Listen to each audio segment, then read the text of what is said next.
Jai Radha Madhava Kunja Bihari Jai Radha Madhava Kunja Bihari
So welcome back to our Srimad Bhagavatam study. We're on Canto 6, and today we're looking chapter number 18. Diti vows to kill King Indra.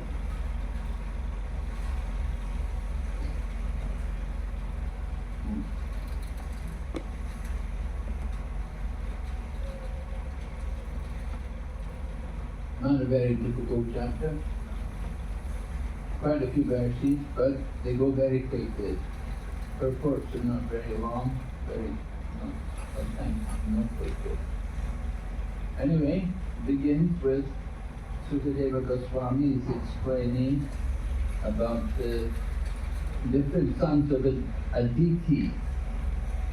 Right? The sons of Aditi, there were 12 sons, right? The 12 sons of Aditi. The 11th was Upendra and the 12th was Indra. Okay. Anyway, he's on the 5th. Sukadeva Goswami starts telling about the 5th son. And then tells about the 6th son. And then the 7th son.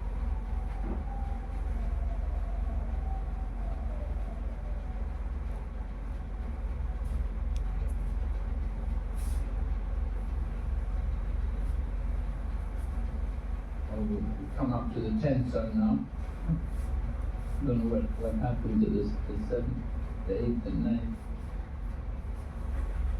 Anyway.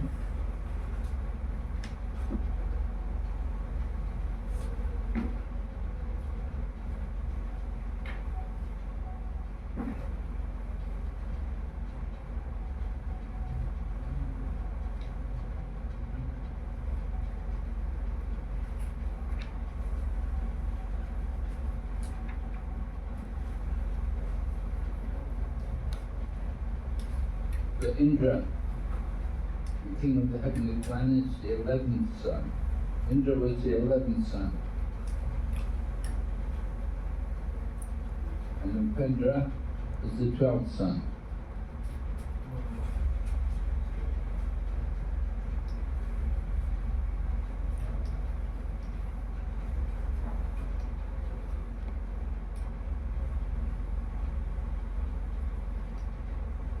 So of course, 8th Canto you'll hear about Bali Maharaj and Lord Vamanadev.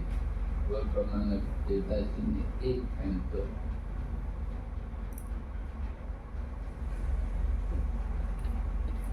He wants to describe the sons of Aditi are completed. Now he says, let me describe the sons of Diti. So Aditi, she was the mother of the demigods, and Diti, she's the mother of the demons, or the Daityas, as they're called. So in the sons, among the sons of Diti, of course, the two well-known sons are Hiranyakashipu and Hiranyaksha, and then you've got Prahlad Maharaj, the son of Hiranyakashipu. And then Bali Maharaj comes as the grandson, Prahlad Maharaj, all coming from the womb of Diti. We've already covered 10, 11 verses, there's not a lot. So the two sons, Hiranyakashipu and Hiranyaksha, come from Diti's womb, both very powerful and were worshipped by the Daityas. Daityas meaning the sons of Diti, the demons, and the Danavas. Who are the Danavas? Huh? Who are the Danavas? Danavas are the sons of Diti. No, the Daityas are the sons of... What is the difference? Huh?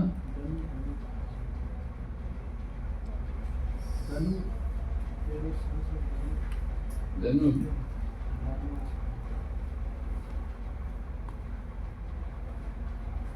They're descendants of Danu.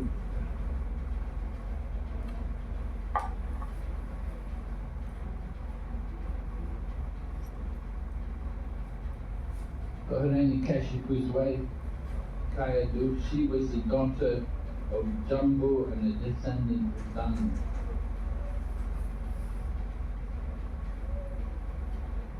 So different Rahu is mentioned also, how Rahu appears.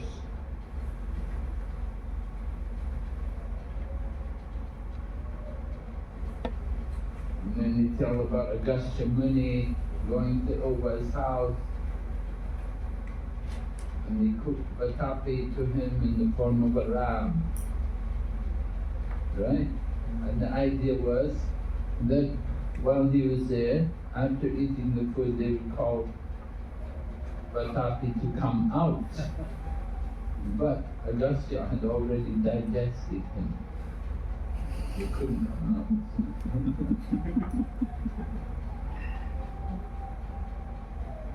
Okay, Bali Maharaj, Bana is mentioned. Bali Maharaj had 100 sons. The best was Bana. Bana was the devotee of Lord Shiva. Yeah, he's the devotee of Lord Shiva. So they said he's still there. He's still standing there with Lord Shiva. Where? With Lord Shiva. Lord Shiva protects King Banu's capital and always stands beside him, even now.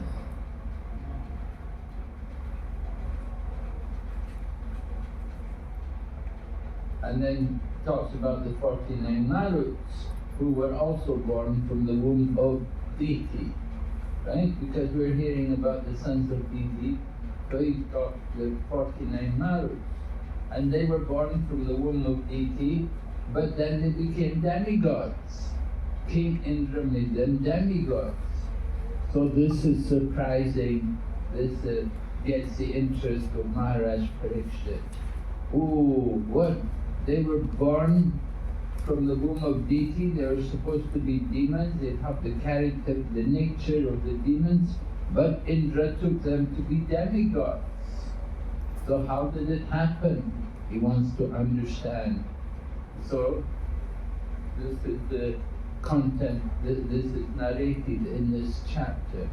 The first 20 texts are just an introduction to this topic which is going to be described.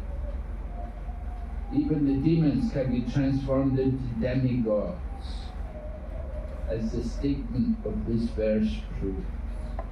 Right? Everyone could become a demigod, anybody.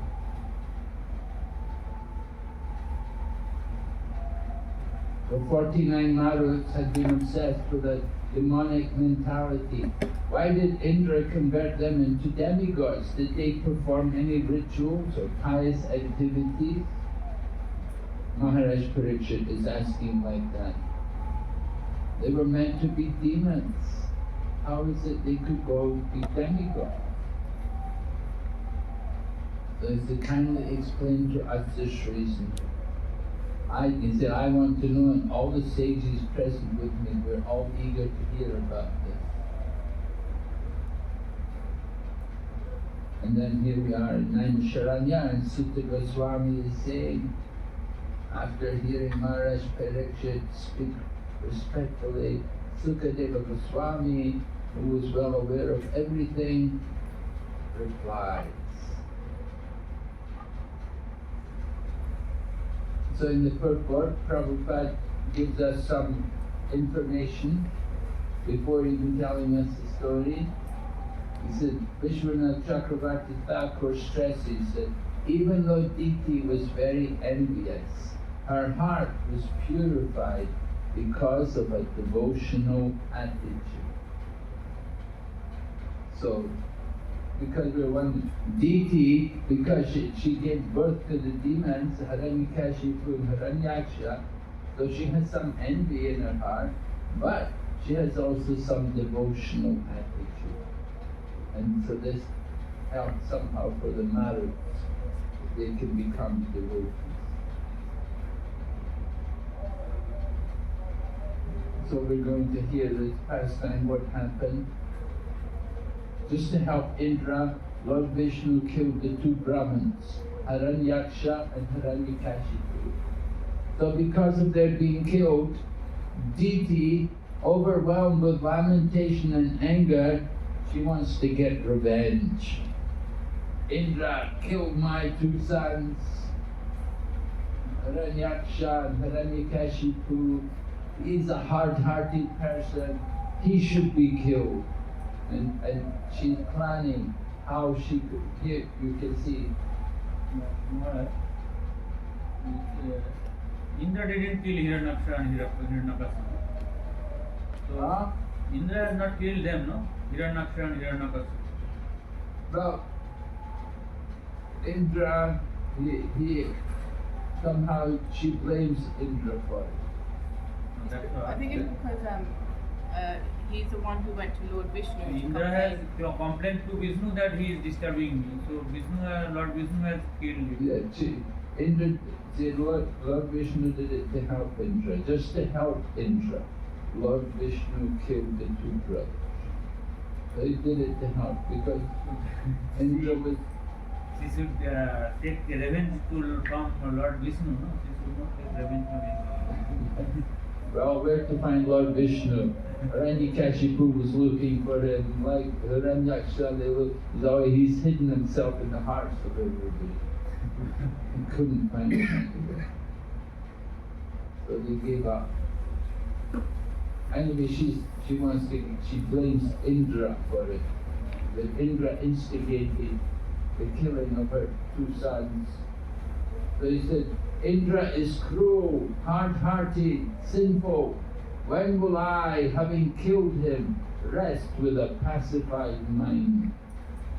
So this is the thinking of Diti.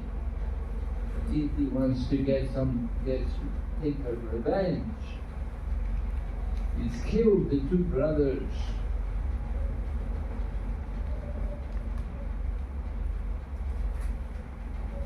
And then she's talking about the bodies when they're dead, then transformed into worms, stew, and ashes.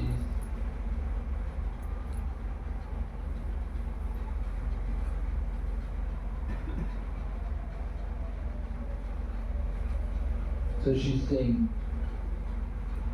if one is envious of other entities, he surely goes to hell.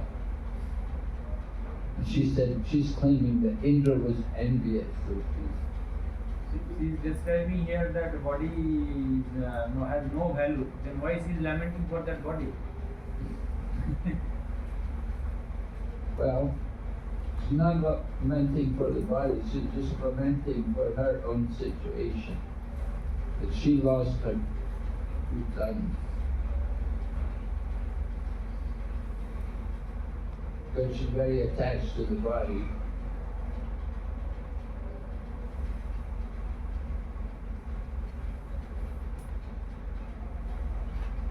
But Diti thought, Indra considers his body eternal. Thus he has become under. I therefore wish to have a son who can remove Indra's badness. Let me adopt some means to help me in this. So she's thinking how to do it. How can I have a son who can kill Indra? That is her thinking. I'll get a son, and that son should be able to punish Indra.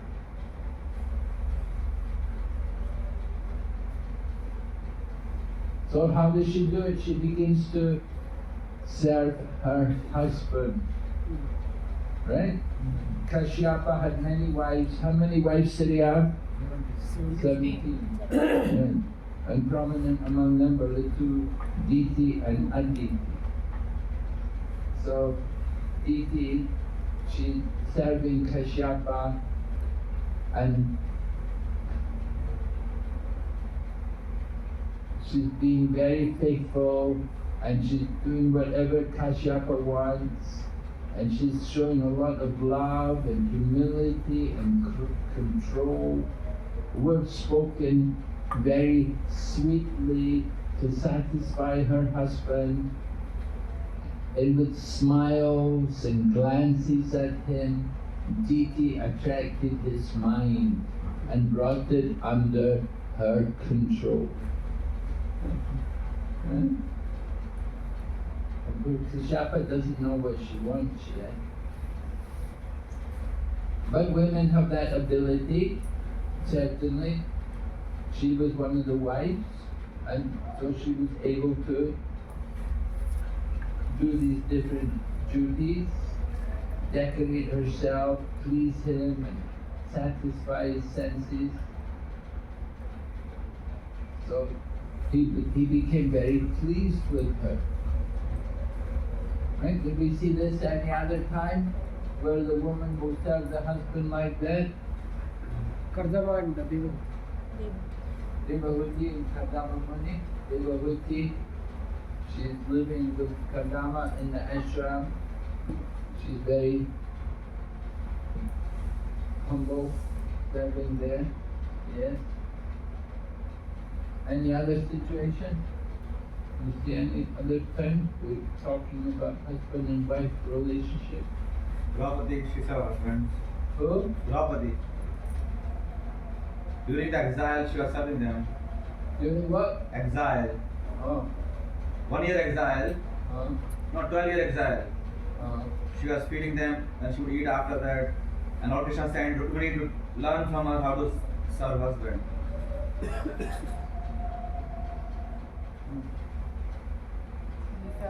There's Shiva and Sati.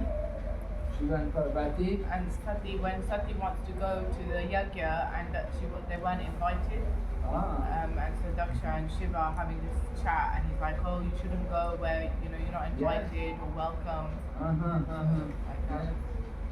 If Parvati wants to go to the yajna. Okay.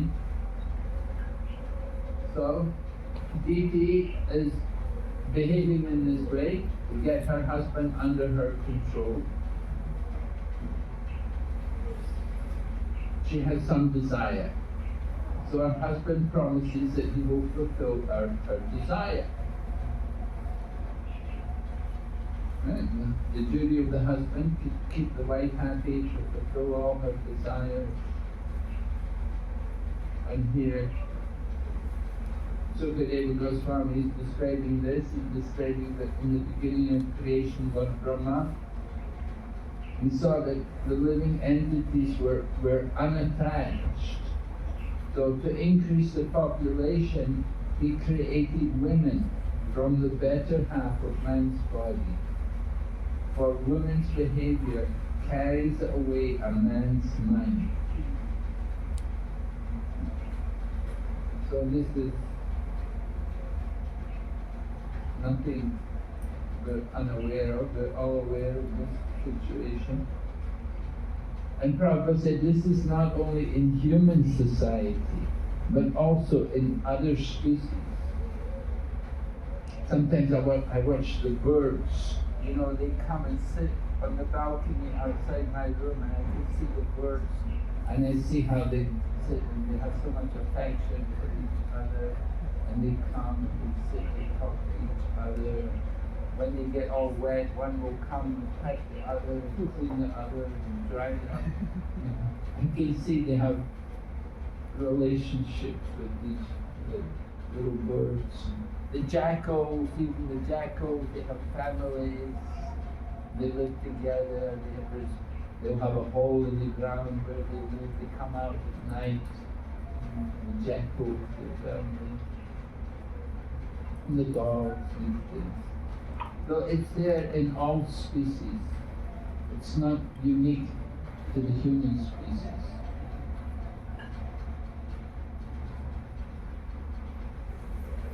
So the illusion acted upon Kashyapa, although he was very learned and advanced in spiritual knowledge. That even though he was so learned and advanced, but still he got taken in by this woman. So Did it the second time, right? Even before Hiranyakashipu and Hiranyaksha, Kashyapa was lured into having sexual intercourse with her that at the Maybe wrong not. time. The second time again. Yeah, she did this to him before, right? Diti had, Same person, same. she had seduced Yeah. the Kashyapa, and he warns her that these children will not be very good. But then he told her also his grandson will be good. Right? A good grandson.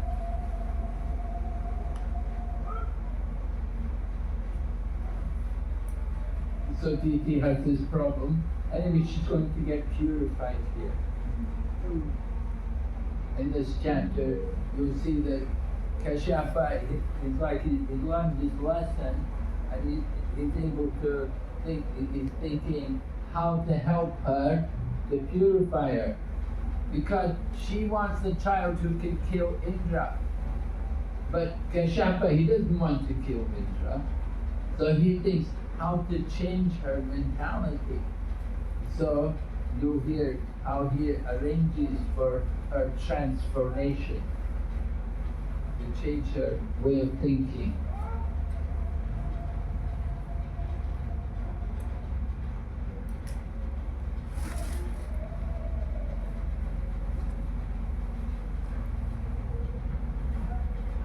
So it says Kashyapa was very pleased by the malbehavior of Diti, and he tells her, I'm very pleased by your behavior. You may ask me for any benediction you want. So she tells him that here is this Kashyapa speaking here? Yeah, Kashyapa is still speaking. The husband is the supreme demigod for a woman. The supreme personality of Godhead, Lord Vasudeva, the husband of the goddess of fortune, is situated in everyone's heart and is worshipped through various names and forms of the demigods. Similarly, a husband represents the Lord as the object of worship for a woman. Right? The wife. See her husband like that. And Prabhupada said, if women who are usually very much attached to their husband, if they worship their husbands as representative of Vasudeva, the women benefit. Right? You can worship your husband, you'll be benefited. And he gives the example of Ajamila, who was calling his son. And then he talks about Guru Pati Guru, the husband's spiritual master. If husband and wife are attached to one another for advancement in Krishna consciousness, their relationship of cooperation is very effective for such advancement. As long as one is very much attached to material sense gratification, the worship of the demigods or the worship of one's husband is recommended.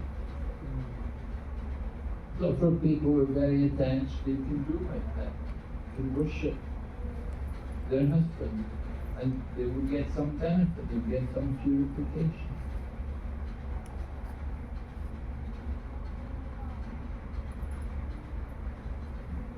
So he's encouraging his wife, oh my dear wife, whose body is so beautiful, oh, he's telling her all nice things. A conscientious wife should be chaste, should abide by the orders of her husband.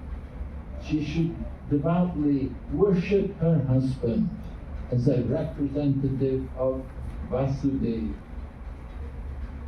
Do women do that today? Artificially. Artificially they do. There is a Karwa Hey, Chauth. you can't generalize. Huh? You can't generalize, I Prabhu. said I'm not India. There is a Not Karwa- every woman is the same. Everyone is different. You can't speak for everyone. There is a Karwa Chauth Vrat, Maharaj. Huh? Karwa Chauth. there is a vrata, which is mostly followed in the northern parts of India. Women fast for their husband's long life, and then they do puja of the husband, and then the husband feeds her the first morsel after fasting. These traditions are there. We still do it, don't we? Sorry? In villages like that. Everywhere. Everywhere. In No, villages. it's there in villages, more prominent. Even cities, women don't fast normally nowadays. We do it in England also. All the Really? women, so many women do Garvachod. But There's one in Gujarati custom, there's one day as well. Punjab is going big, right? Nowadays they have list. I fast for you, give me all this. Shadi. And what did he say? Sweet. No, it's expensive. Okay. So much expensive. So Kashyapa says, my dear gentle wife, because you have worshipped me with great devotion, considering me a representative of personality of Godhead, I shall reward you, fulfilling your desires, which are unobtainable for an unchaste wife. So chaste wife, very important. So Diti tells her husband, oh great soul, I have now lost my sons.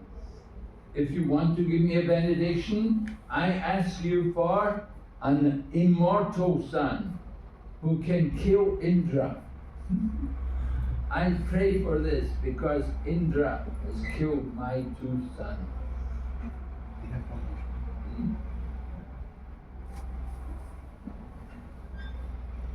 So it's unusual. She wants a son who would not, an immortal son.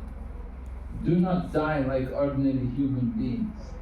So Prabhupada says demigods, they're described as being amrityam. They have a very long duration of life. Material world, everybody has to die. Nobody can expect to live forever. Everyone's going to die at some point. And some people live longer than others. Lord Brahma's life is there, very long. 12 hours of Brahma is only 4,300,000 years. It's just one day, or half a day of Brahma. So he's a long life. And so she wanted a son who would be equal in status to the demigods. A son with a very long life. We heard about Chitraketu, he had a son, and had a son had a very short life. Right? But she's asking, Diti wants a son with a long life. So when Kashyapa heard that she wanted a son who would kill Indra, then he thought, oh no, alas, now I face the danger of the impious act of killing Indra. So he doesn't like that, naturally. I have now become too attached to material enjoyment. And he talks how he understands his wife has tricked him. Had been attracted by the illusory energy of the Lord in the form of a woman, my wife. Therefore I am surely a wretched person, I will glide down toward hell. So he feels very regretful that he had offered his wife some benediction. So he says, however, she is not to be blamed. This woman, my wife, she follows her nature. She is not to be blamed. But I am a man, therefore condemnation upon me. I am not at all conversant with what is good for me, since I could not control my senses. And so this is the problem. He's not blaming his wife. You can see the good qualities in Kashyapa. He understands the nature of his wife. And he blames himself. That he's allowed himself to be tricked. He should be more in control, more careful about giving benedictions to his wife.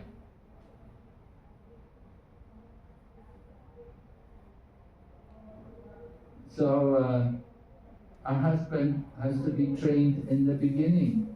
And Prabhupada talks about, he quotes, Prahlad Mara, Komara Charitra. No? From the beginning of life, people have to be trained. Brahmacharya.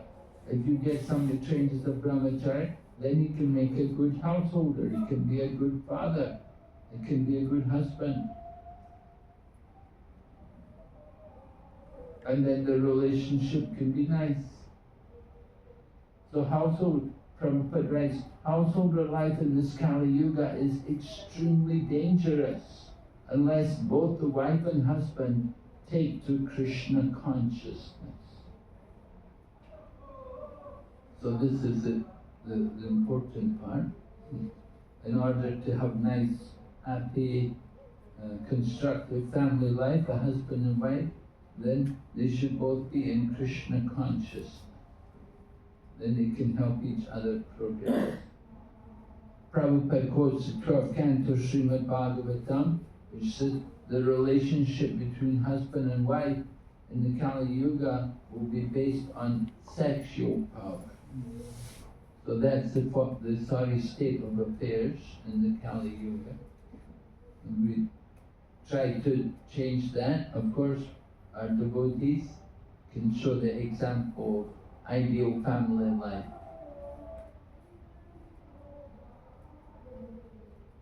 So Kashyapa describes more about the nature of women. You know, the face is attractive and beautiful, her words are very sweet, but her heart is like the blade of a razor. In other words, can cut you to pieces. Right? The heart, we should understand to be extremely sharp, like the blades of a razor. In these circumstances, who can understand the dealings of a woman? So, Diti wants to kill Indra. So that's pretty heavy, you know. She's blaming Indra. He wants to kill him. She's not going to kill him himself. She wants to have a son who she'll bring the son up just to kill him. So Prabhupada talks about women. He said how Lord Chaitanya was very careful about women. You don't want to see a woman's face. You don't want to hear them singing. Women like to sing. You don't like. We shouldn't hear their voice. It's not good to even see their face. And Prabhupada talked that Vishwamitra was a victim of Manika. Lord Chaitanya was very careful. So Kashyapa is giving very important instructions. Shastras advise that when a woman comes to serve a man, she should be considered to be like a dark well covered by grass. Maharaj, yes? in the present situation where it is inevitable that you will talk to opposite gender or hear their voice or singing even kirtan, all those things, then how to apply these principles? How to apply this principle? Well, just keep a distance. Keep away. You can't avoid seeing face or singing voice. Yeah, but you don't need to meditate on them. You don't need to be sit and look at them at home.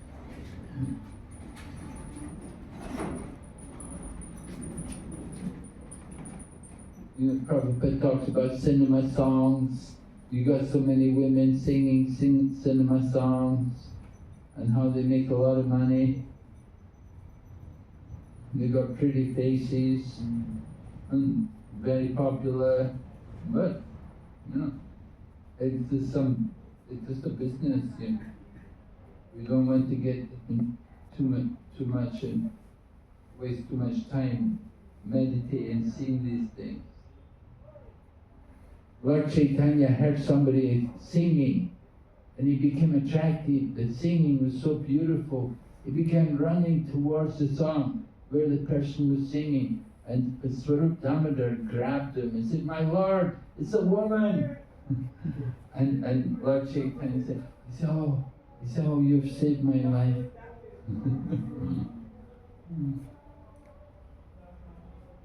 So we have to be careful, because sometimes, women can sing so beautifully, so nicely. It can be very attractive. But men can also sing.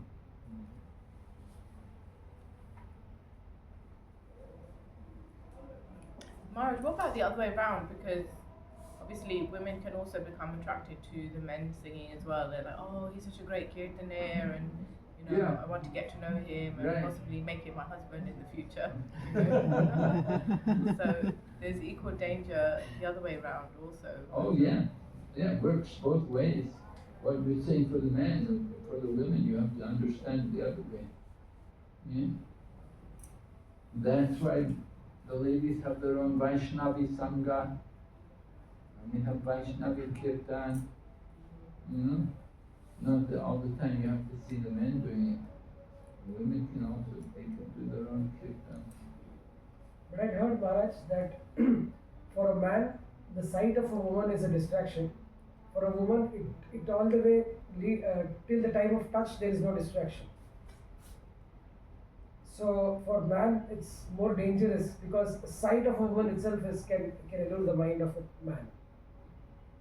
So Prabhupada also told in this previous purport.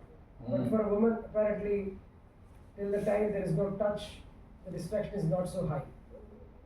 That is the reason the Shastras are more elaborate on the distraction of a woman rather than the distraction of a man. Though it is true. So, this is what I heard and read somewhere. I wanted to comment. Hearing purport? In this purport, Prabhupada says about the mind getting captured by the woman's face itself. Yeah. Though Prabhupada's quoting different things, here's the Chanakya Pandit also, that two persons should not trust a politician and a woman. We have to be careful in dealings with the opposite sex. That's the point. If you're in a woman's body, then you're careful in dealing with men. And men have to be careful in dealing with women. And Prabhupada says how sometimes our movement is criticized because of so much mingling between men and women. Traditionally in the past, there were only men in the temple, very few ladies. In the time of Bhakti, Siddhanta, Saraswati, there were very light. There was only a few, maybe old widows or something there in the temple. There were no young women, right? And Prabhupada, of course, went to the Western world, and he saw how men and women mixed together, which doesn't really happen in India so much. At least it never used to happen. It's a bit more common now, but in Prabhupada's time and in the past, women were kept away. Women were controlled and reserved. They wouldn't mix freely outside of marriage and without marriage. Women and men wouldn't contact each other. But when Prabhupada went to the Western world and he saw the situation in the West, and then also women started to come. And women started to come and women also came and wanted initiation. So Prabhupada, he didn't think the women would come. He thought the men would come. He didn't think women would come. So when the women came, he thought, okay, they want to do devotional service. Give them a chance. So he accepted them and initiated them, engaged them in devotional service. And because Prabhupada did that, because he allowed women into the Krishna consciousness movement, so the movement was more successful. And if you just had a movement of only men, it's a bit different. The atmosphere is a bit different. So you have to accommodate everyone. Lord Chaitanya's movements for everyone. Striyo Vaishyas Tata Sudras Tepi Yanti Paramgatim. Even though we be of lower birth, we can achieve the supreme destination. So women can also go back to Godhead. It's not just men. So we have to give women also the chance. And Prabhupada, at one point, he criticized the devotees in the UK that men and women associate too much with each other there. He said that about things in England, I remember. In the USA, they were a bit more strict, you know. The men and the women, at least they used to be. Now, of course, we don't have big numbers of devotees staying in the temple. It's more congregation. It is harder for the men, though, I feel, because like at Bhaktivedanta Manor we have weddings as well, and all these women are coming dressed beautifully, and some of their dress is not always appropriate as well for the temple, you know, when the guests come. So it's very difficult for them. So then they made this policy that on the day that there's weddings, all the men go out on Sankirtan. So they'll go out and, you know, and distribute books, especially on a Saturday when all the weddings are on. All the weddings are usually on Saturday, yeah? They used to be on on Saturday, now they're every single day of the week, so I don't know what they do. But they disappear, you don't see any brahmacharis around when the wedding starts. Yeah, I don't know if they go into their quarters or what they do, but it is hard for them. Brahmacharis are anyways not supposed to go for a wedding. No, but the wedding's happening at the manor. Oh. So it's like you imagine in the temple room that you're there, the wedding's happening there, and your service is there, and you're looking after the deities. It's all mixed under one roof. In Calcutta, they have a separate place for the wedding. If you go to Calcutta, you know they have a whole building actually with a garden and everything, and they have the wedding functions there, and it generates a good income. It helps a lot for the preaching in Calcutta. Govinda's restaurant. Huh? Govinda's restaurant is also there. Yeah, the Govinda. They've got a new hall now. They've got a separate hall as well, but they're still going for darshan and things like that and hang out at the temple. They do the weddings in the hall. In the hall, yeah. They do fire yajna there in the hall. Fire yajna in the halls. Everything's in the halls. But all of the, both sides of the family will go for darshan in the main temple room. And yeah, after the wedding. Yeah, go before or after. Okay. And then in Mumbai, Juhu, they have a lot of functions there. They have all those halls there. I mean, not originally, but what happened was they bought out the people who were living on the land. And after they bought out the people who were living on the land, then they put up all these, they made this, what's it called, heaven on earth thing. And they have all kinds of functions. It's different halls for functions and meetings and seminars and weddings and all kinds of stuff. And so it's a business. It will generate a lot of income. But it's good because, especially in England, there's those people who wouldn't normally come to the temple, and because they've been invited to the temple, they experience this new atmosphere that they wouldn't have experienced before. So we actually make a lot of devotees from weddings as well, because they're like, oh, this is such a beautiful place, it's so lovely, would have never thought of, coming here, especially when there's mixed weddings between like Indian and white British people. So in that way, it's kind of preaching a little bit as well. Yeah. Yeah, if you have the facilities to do these things, then it helps, Big temple, you have places, you want people to come. So Prabhupada said, we therefore request all the members of the Krishna consciousness movement, both men and women, not to be attracted by bodily features, but only to be attracted by Krishna. Then everything will be all right.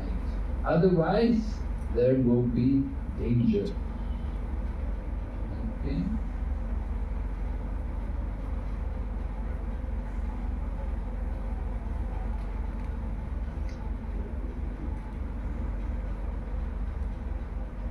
So Kashyapa is still talking about the nature of women. He's had some experience himself. So Prabhupada said women are self-interested by nature. Therefore, they should be protected by all means, so that their natural inclination to be too self-interested will not be manifested. Women need to be protected by men. That's why women need to get married. Then there's someone supposed to be able to protect them. But often it doesn't happen.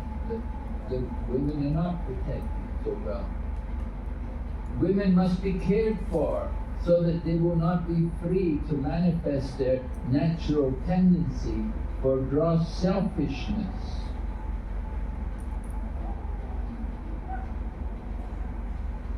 So, of course, devotee women are not in the bodily concept of life, so it's not a problem for them.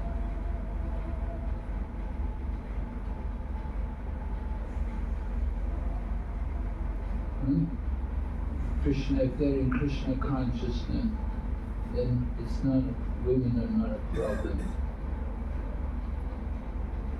A man should be trained to be a first-class devotee of Lord Krishna, and a woman should be trained to be a chaste follower of her husband. That will make the lives of both of them happy. Difficult to implement that in non-devotee society. When you get out of devotee society, away from devotees, talking to non-devotees, then it's very difficult.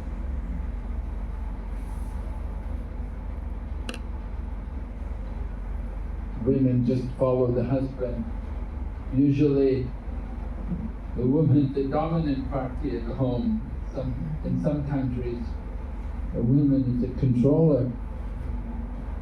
The man follows the husband. The man follows the wife. Right?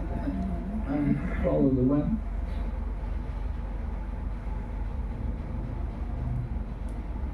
One devotee told me, he said, I never have any problems at home. I've learned my wife is always right.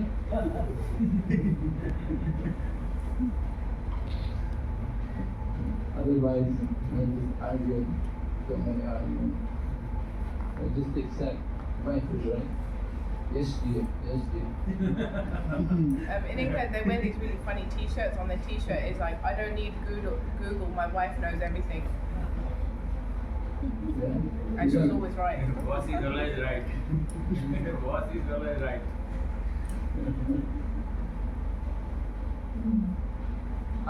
So Kashyapa said, I promise to give my wife a benediction. So this promise cannot be violated. But Indra does not deserve to be killed. The solution I have is quite suitable. So he has a solution. What is his solution? Engage his wife in devotional service. And he makes her promise, for 1 year, you have to practice, you have to do this, you have to do that. There's so many rules and regulations. What she's got to do, you can't get angry, you cannot lie, you cannot, so many things. And you have to be very pure. What you have to eat, how you have to dress. And you, just like you come to the temple, you start coming to Krishna, there's so many rules and regulations. Oh, I'm sorry, Mariji, no, you have to tie your hair up, you can't have your hair all hanging over, you see, I saw women from England, oh my God, all the hair hanging all over the shoulders, none of them tie up their hair. Young girls coming to the temple, have their hair hanging over, don't tie it up. You're supposed to cover the hair, tie the hair up a bit. But this is the rule, right? Women come to the temple, they're supposed to cover their hair, have their hair tied up. So Kashyapa tells his wife all these things. Have to do all this, in what direction you're supposed to sleep, have to wash your hands and everything after eating before you cannot lay down during the sunrise or during the sunset, and so many different things that he gets us to agree. He said, if you do all this for 1 year, then you'll get your wish fulfilled. But if you deviate, if you make oneness, then you'll get a son who is a follower of Indra. So this is what happened. Maharaj, these rules like don't sleep during sunset or sunrise, people are still following North India. I mean, in the villages, people follow even now. Oh yeah. They follow it. They don't. Yeah, natural instinct. Yeah. You don't want to be sleeping in the morning as the sunrise is coming. Prabhupada wanted us to say, have to all get up by 4 o'clock in the morning. And sleeping, the boys in the Gurukula, that traditional Gurukula, they're trained like that. You know, they don't sleep at all in the daytime. No sleeping in the daytime. They get up early and they sleep early. Bhakti Thakur also said, he said, 1 hour at night is worth 2 hours in the morning. If you sleep earlier in the night, then it's equivalent to 2 hours. You know, people they come sleep after midnight or something, you know. And you don't get the same rest, but if you sleep earlier in the night. So these kind of rules, they're for our good health actually. According to Ayurveda, they're very good. So Kashyapa, Prabhupada paraphrases her thinking, Kashyapa saying, I will train her in such a way that instead of thinking how to kill Indra, she will become a Vaishnava, a devotee of Krishna. If she agrees to follow the rules and regulations of the Vaishnava principles, the unclean core of her heart will certainly be cleansed. Just by following these rules and regulations, people will clean the heart. So we see people coming. Prabhupada said it can purify even the dirtiest class of men and transform them into the topmost Vaishnava.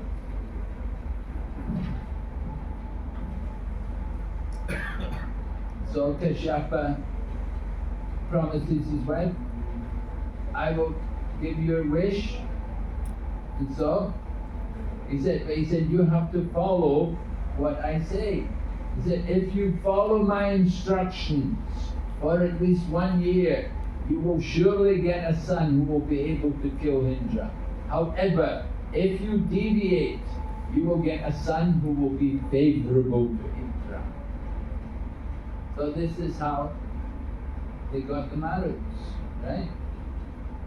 The word Indraha refers to an asura, but it can also refer to one who follows Indra, who is obedient to him.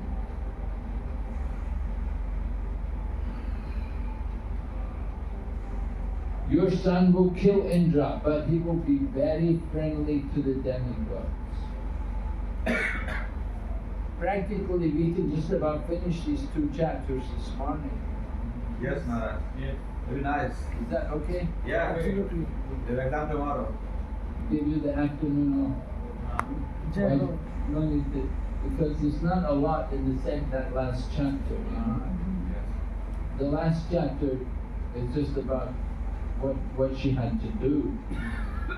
So if a person become a friend of the demigods, he will certainly not be able to kill Indra. So indeed he said, I accept your advice, I will follow. Tell me what I have to do, what will not break the vow. This eager, Prabhupada said, this is another side of a woman's psychology. Even though a woman is very fond of fulfilling her own plans, when someone instructs her, especially her husband, she innocently follows, and she can be trained for better purposes. By nature, a woman wants to be a follower of a man. Therefore, if the man is good, the woman can be trained for a good purpose. Right?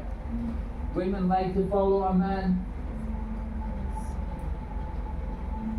So, we have to train them for a good purpose. Prabhupada trained them, go out and distribute books.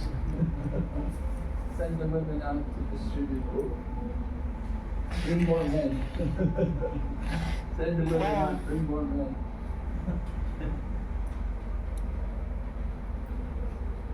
So Kashyapa starts to give instructions to his wife. First of all, to follow this vow, do not be violent or cause harm to anyone. She wants to kill Indra. The first thing you do not be violent or cause harm to anyone. Do not curse anyone. Do not speak lies. Do not cut your nails and hair. Do not touch impure things like skulls and bones. Right? Okay. So this is the first stage in Krishna consciousness, following these things. Never enter the water while bathing, never be angry, do not speak or associate with wicked people. How can you not enter the water while bathing? I can't understand what they mean. Never enter the water while bathing. Like don't bathe in tub. She has to stay on the side. Don't bathe in tub, maybe. Don't bathe in tub, you know, the water tub. Oh. Never enter the water while But bathing. even then, if you go to the Ganga, you have to enter the Ganga to bathe. Yeah. I also not very clear. Anyway, But why Maharaj is told not to cut the nails and hair? well, that's a tapasya. Just like Chaturmasya. In Chaturmasya, if you observe Chaturmasya, you don't cut the nails, don't shave, don't cut the hair. Right? But Maharaj we do, no? Maharaj we do. Huh? We do in ISKCON. We do in ISKCON? Because we shave the hair. Yeah, we don't follow Chaturmasya very strictly. But if you follow it very strictly, that's what you have to do. Because if we keep our bodies very neat and clean, Yeah. it increases bodily attachment to the body. But if we don't care, don't cut our nails, our body will become not very attractive, Yeah. and it will humiliate us also. For Westerners, you know, people in the West, because we're coming from hippies, they all have long hair and stuff, you know. So then if you don't shave and you don't cut your hair, you become like a hippie again, you know. The beard and long hair, you know. It's not, Prabhupada like clean shaven. But if you're following Chaturmasya, if you're making a vow, you do a lot of chanting. The real vow is to increase your bhakti, like Ekadasi. You know, it's not just fasting, but it's do more chanting, do more healing. So Chaturmasya means to increase your chanting, reduce your eating and sleeping, and do more chanting.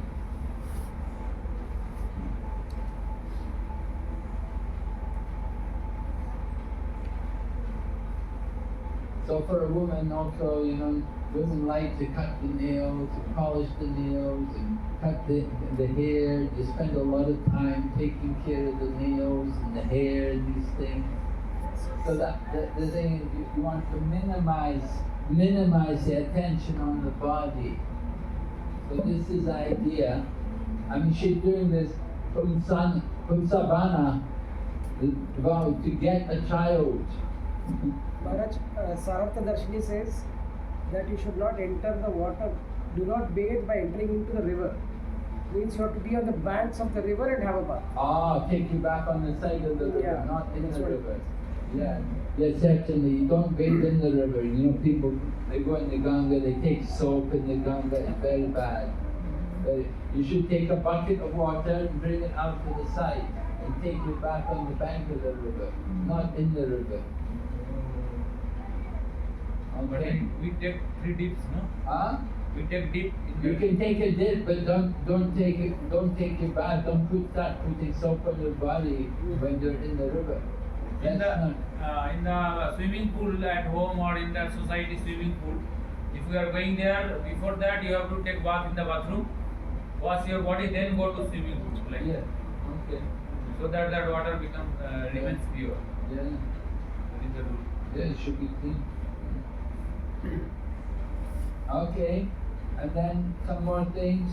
Do not eat contaminated flesh or fish. Do not eat Durga Prasadam.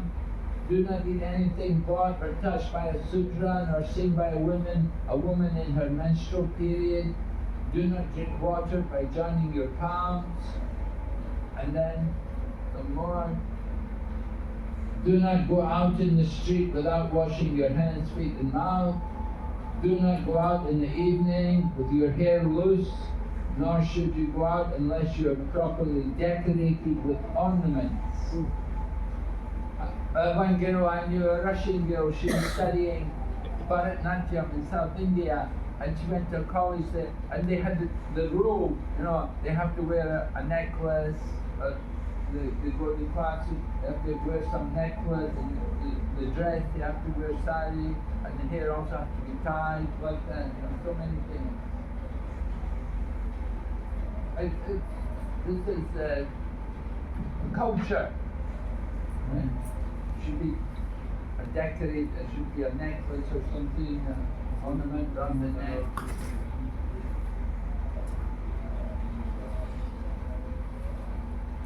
But to get women to tie their hair, that's a problem. Trying to get women all the time, they don't like it, especially young girls, they come with a... Because it's style nowadays, Maharaj. It is brought up by the movies that the heroines in the movies are leaving their hair open. So it is a style among youngsters to leave the hair open. It's really... It was, But when they come to the temple, that's it's really not... it was not so prevalent when I was growing up. Many years ago it was not so prevalent. I think it's nowadays.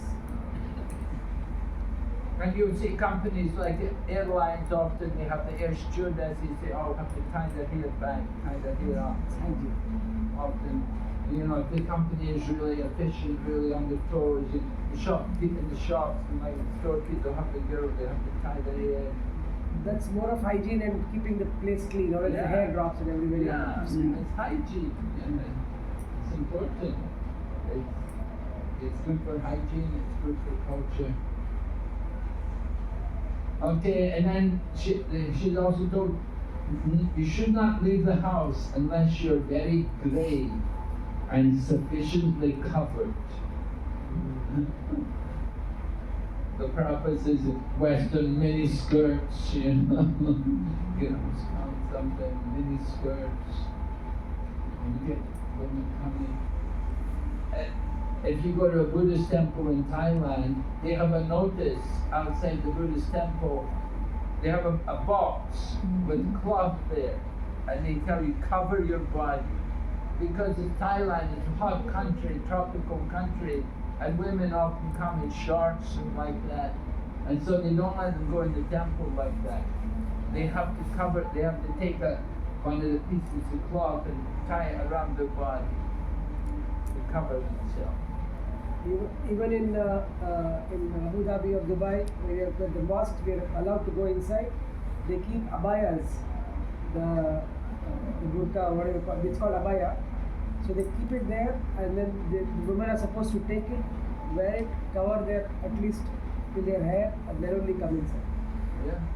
I had a group of Chinese devotees come, and we were in Malaysia, and they went Marichi Prabhu, and he wanted to take them to see the national mosque there in Kuala Lumpur. So they said, you can come in, but you all have to put this hat on. And they gave everybody a hat to put on, to cover their head. And they gave them cloth also to wrap around themselves. That was it, mosque. And the temple in Thailand, the Buddhist temples, they have this box with a cloth there, and you must cover your body. But we don't do it. Somehow, You go to a Hindu temple or Indian or ISKCON temples, you know, and people come in any old way, you know, they come in, you know. In Bali, they've got for Brahma Vishnu Mahesh temple. Same, like even my husband was very short, so even he had to wrap a cloth around him and also cover his shoulders. So he had to wear a cloth over here and underneath. So for both men and women. And in Hungary, in the temple, Shiva Maharaj's temple, there's a notice there, very clear notice. There's like a barrier there. That do not come in if, and they've drawn pictures of what's appropriate and what's not appropriate. And I just think that we need to do that a little bit more in our temples so that we understand the etiquette and the behavior. So we just need to do that more in our temples. I feel like there should be a sign. Yeah, it should be. Like even at Bhaktivedanta Manor, the Western people, when they come, they feel, oh, we're going to the temple, so automatically they wear longer skirt or a top that covers their shoulders. But the Indian women who are from India, not the British Indian, they'll come with short skirts. Like they've come as a guest to England to do touring, and they'll come to the temple with really short skirts on. So it's becoming a problem at the manor as well. So they're saying we need to put a sign up saying what is appropriate clothing and what's not appropriate clothing to come to the temple, because people are not understanding. And even in the Gurdwaras now, the Sikh temples, they've got a big sign. Before it was just cover your head. Oh, Gurdwara, yeah. Before it was just cover your head, but it's like men and women. The legs should not be showing and the shoulders should not be showing. So please do not enter if you're not dressed appropriately. Yeah. In Mayapur, we don't allow men in shorts. Women. In Mayapur's good. You've got the men on the security. Everybody has to come past security. They stop them if they're not dressed properly. Yeah. Very good. They ask them to tie the hair also. Ladies supposed to tie their hair. They can't just leave hair. Really? Yeah. Oh, good. The security say. Very nice. Yeah, I was shocked. One lady from Malaysia, she went to London, she did a seminar there in Soho, and she showed me some pictures. And the young ladies there, they all, and I said, what? I said, this is a temple? I said, how is it like this? It's really hard to tell them. Like, we've got a lot of youth in the UK, so when they, like in my generation, whenever there was an event, my mentor used to stand by the door with a bag full of hair ties. So as soon as a girl used to walk in, her hair was untied, she stopped saying anything, she'd just give it to them as they were walking in. And if they wouldn't take it, they were not allowed in the room. But even now, even the elders are fed up of saying something because they just come and their hair is down. And they're like, oh, my spiritual master never told me to tie up my hair. But that's not the spiritual master's duty to be telling you A, B, C, D. You should know this yourself. They're here to guide you spiritually about how to elevate yourself, not to tell you, oh, you should tie your hair up or not grow a beard. And it's definitely, I'd say, in the UK. Well, the spiritual master should have told them. I don't know why he didn't tell them. You know, they get initiation and somebody should have told them. I certainly tell people if you come like that, you know, I don't like that.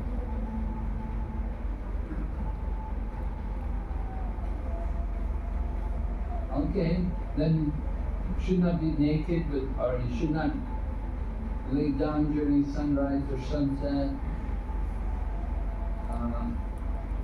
Putting on washed clothes, being always pure, put on turmeric, sandalwood pulp, other auspicious items. Before breakfast, worship the cows, the brahmanas, the goddess of fortune, and the Supreme Lord. Yeah. So this is all the Vedic culture. All of these different things, auspicious things. Pregnant wife should worship her husband, offer him prayers. She should meditate upon him, thinking that he is situated in her womb. If you perform this ceremony called Pumsavana, adhering to the vow for at least 1 year, you will give birth to a son, destined to kill Indra. But if there's any discrepancy, your son will be a friend to Indra.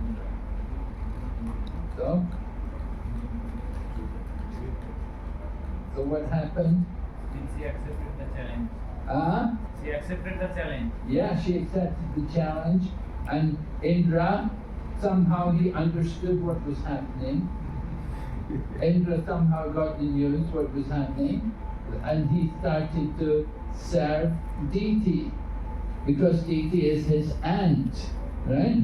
Indra is the son of Aditi, so deity and Aditi is sisters, so deity is his aunt. So Indra began to serve deity, and he would bring her kusha grass and leaves and sprouts and earth and water.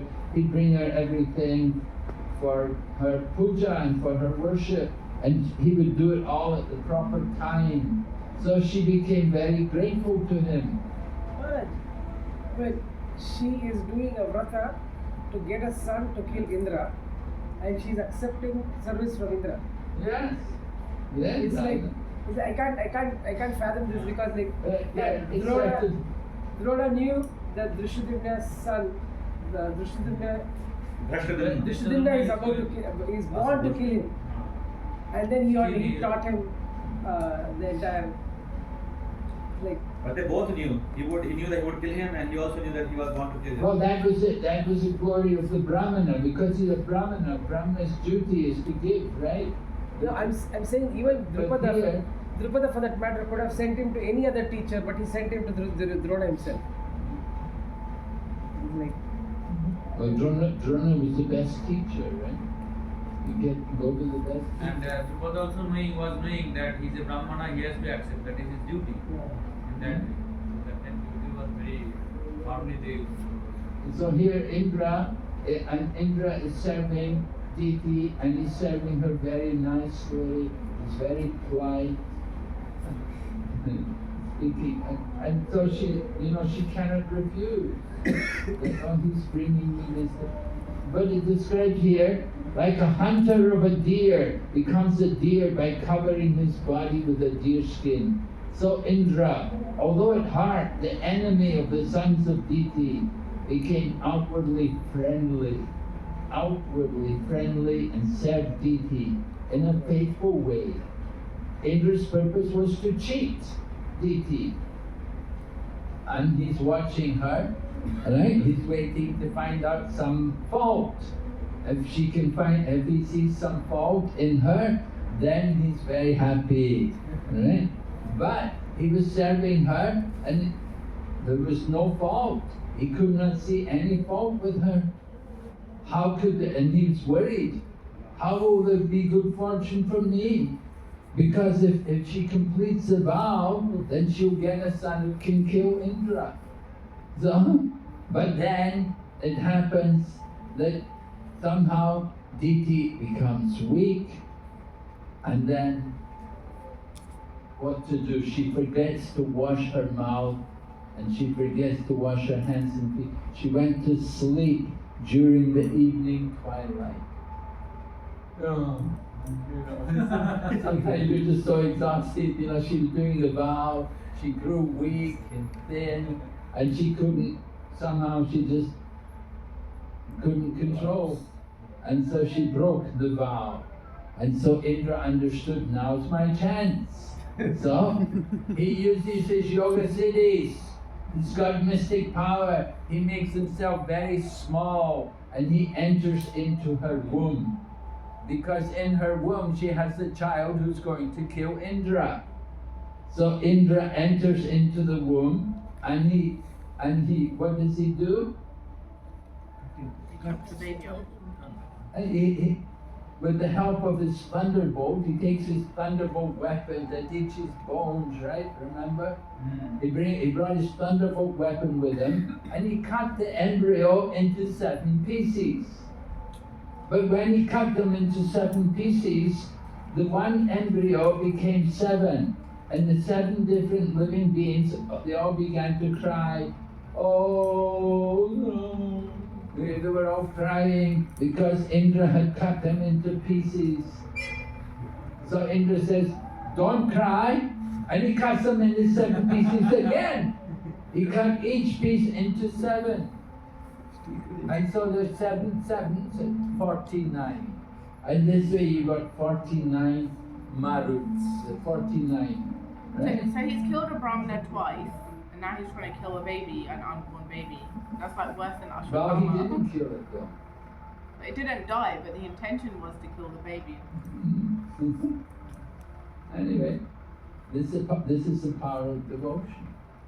Maharaj, Nayanam Chindanti Shastrani. The soul cannot be cut into pieces. There was one embryo. There was one person inside. Indra cut him with the thunderbolt 49 times. And there were 49 Maruts. 49 individual beings. How did the soul get divided? The souls didn't get divided. More souls entered. There is an answer in Vishwanath Chakravarti Thakur's purport to this. Oh, He gives three options. The body was one. When it was cut into pieces, many other living entities entered the new body. By the arrangement of the Supreme Lord. Yeah, the soul cannot be cut. oh. What options did he give? Which was it? Huh? He was trying to share something. Yeah, what did you say? Srila Prabhupada in the purport he also explains, Yeah, and he takes it from Vishwanath Chakravarti Thakur's purport, who gives three options. And Srila Prabhupada also mentions how it happened. Yeah. He expanded the body of one into seven pieces, and then each body cut into seven other living entities entered the new body. He said just like plants, which become separate entities when cut into various parts. So, first option is one jiva, but he ruled 49 bodies. Like mystic yogis, he can maintain several bodies, but only one jiva. This is the first option. Second option, 84 living entities entered the embryo. 49 living entities, 49 souls enter the embryo, and then they accommodated respective embryo. Individual, they became individual. And the third option, what happens, for example, if we cut some worm into two parts, sometimes it became two worms. What happened? Krishna as a super soul, and each and every atom is a jiva. So in our body, as many we have atoms in our body, that many souls there are. Cells. Souls. And How many cells have there? there's a soul inside the In cell. every atom there is a soul. So, but one soul is predominating over the body. And this way, when the embryo was cut into 49 part pieces, so 49 souls became predominating.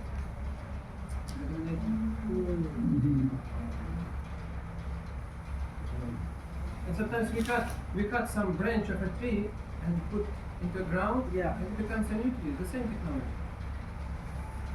Alright, so the 49 living entities folded their hands and said, Dear Indra, we are the Maruts, your brothers. Why are you trying to kill us? Indra was cutting them into pieces, so then they pleaded with Indra and said, we are your brothers. We should not, we are the Maruts. Then, and when Indra saw that actually they were his devotee followers, then he said to them, oh, if you are all my brothers, you have nothing more to fear from me. So, Sukadeva Goswami then tells Maharaj Parikshit about how the Lord entered the womb and saved him from the burning Brahmastra weapon. So he said in the same way, one embryo was cut into 49 pieces by the thunderbolt of Indra, and they were all saved by the mercy of the Supreme Lord.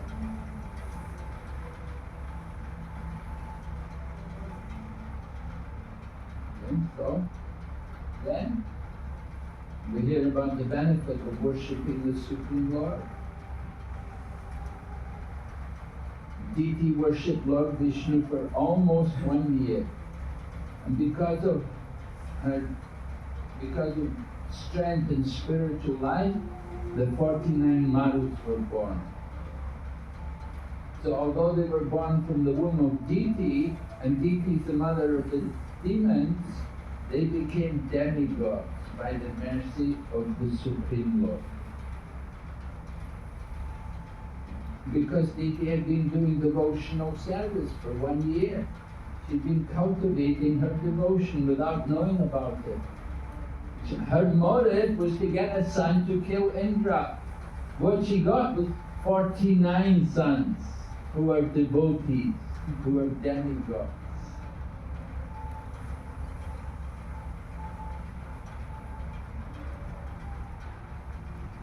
So Diti was completely purified. She got up from bed, she saw 49 sons along with Indra. The 49 sons were all as brilliant as fire and were in friendship with Indra. And Diti was very pleased. You know, she wanted initially to kill Indra, but she's been changed. And so she confesses to Indra that I did this vow to get a son to kill you 12 Aditya's. She didn't just want one son, she wanted to kill all 12 Aditya's. I did that vow just to get a son to kill you 12 Aditya's. And so she said, I just prayed for one son, how is it there are 49? So she asked Indra, tell me the truth, don't speak anything, what happened? So then Indra tells her, Indra admits what happened. So both of them, instead of being enemies, they became devotees, they became friends. They were both purified. Indra got purified because he was serving Diti. Diti was doing the puja, she was worshipping Vishnu. Indra was serving Diti, he was just serving her, but she was using whatever he brought, it was for the worship of Vishnu. So he got the benefit also, he also got purified. Just like people bring fruit or flowers to the temple, they bring something to offer to the deities. They don't offer it, they give it to the temple, the pujari takes it and offers it. But the person who donated it, he also gets benefit. He also gets purified. Because he brought something for the worship of Krishna. And so the same way, Indra got purified and Diti got purified. And so he's explaining, none of them died. Alright, so pretty much this is the end of the chapter. It shows us the power of devotional service. By doing devotional service, by worship of Lord Vishnu, that everybody gets purified.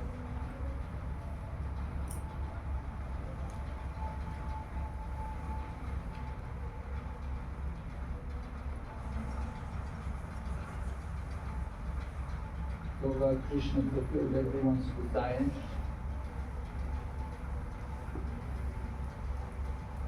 Prabhupada talks about the opulence of a devotee. Karmi's opulence is destroyed, but a devotee's opulence increases for the service of Krishna.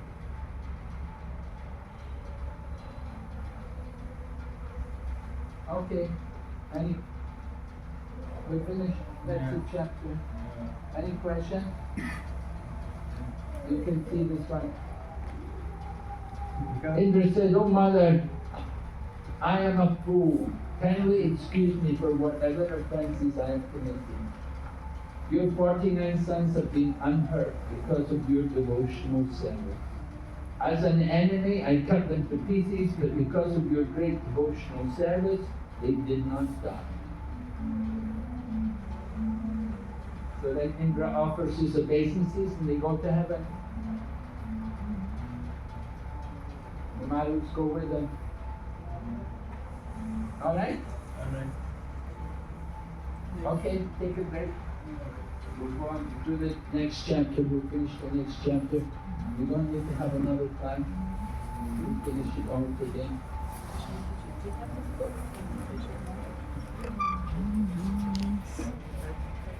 So, and basically, you're both female.